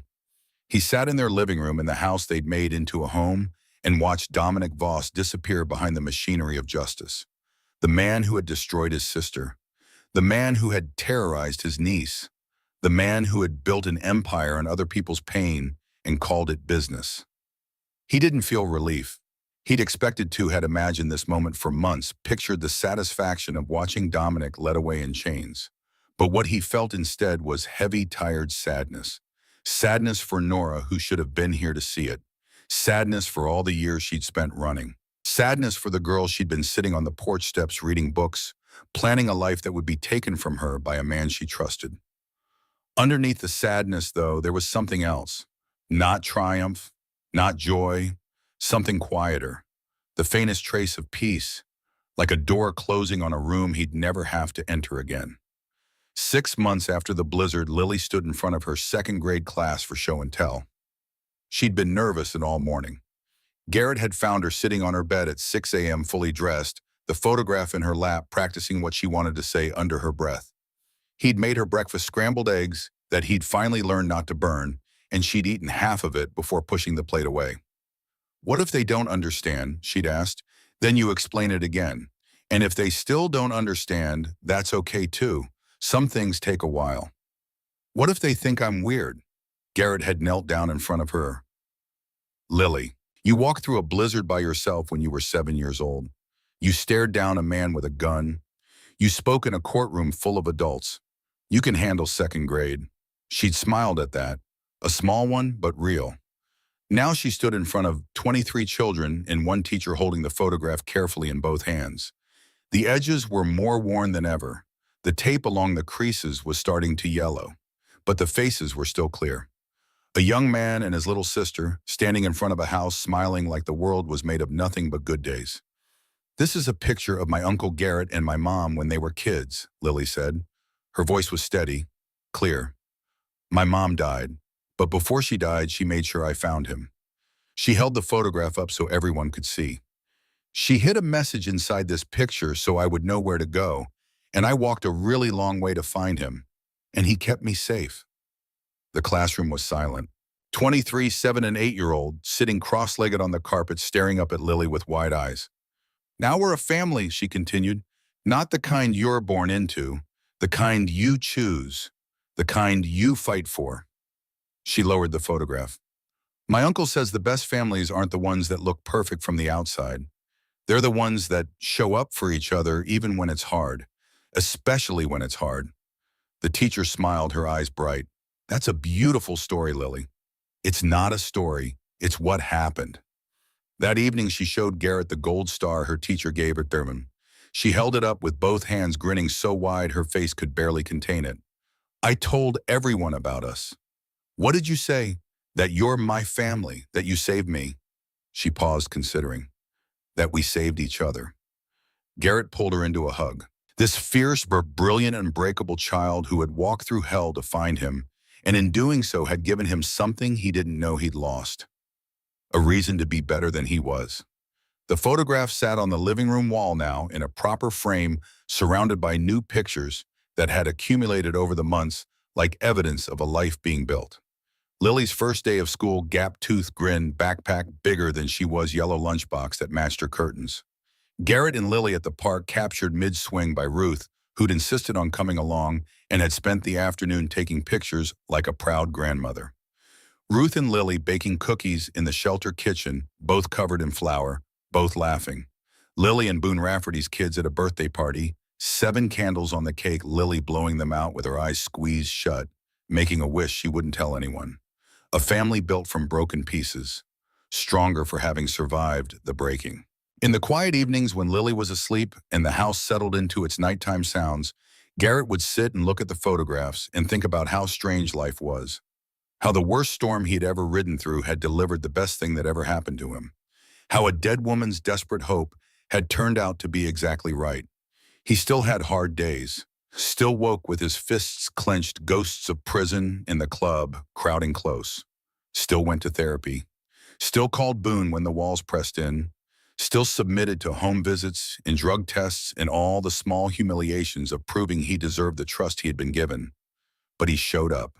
Every single day. And so did Lily. And together, one morning at a time, they built something neither of them had ever had. A home. And on the nights when the house was quiet and the photographs watched from the walls and the wind moved through the mountains like a whisper, Garrett could almost hear his sister's voice. You did it big, brother. You finally did it. The man who'd spent 15 years running from his past had found his purpose. The child who'd spent her whole life afraid had found her home. They weren't perfect. They still had difficult days. Lily still had nightmares sometimes, and Garrett still wrestled with his own darkness. But they showed up for each other every morning, every evening, every moment in between. And that was enough, more than enough. Because family isn't about being flawless. It's about being present, being honest, being brave enough to try even when you're terrified of failing. It's about choosing every single day to be the person someone needs you to be. And Garrett Holloway, former convict, ex-biker, recovering addict, had finally learned that the most dangerous thing he'd ever done wasn't the fighting or the running or the years of reckless self-destruction. It was loving someone enough to change.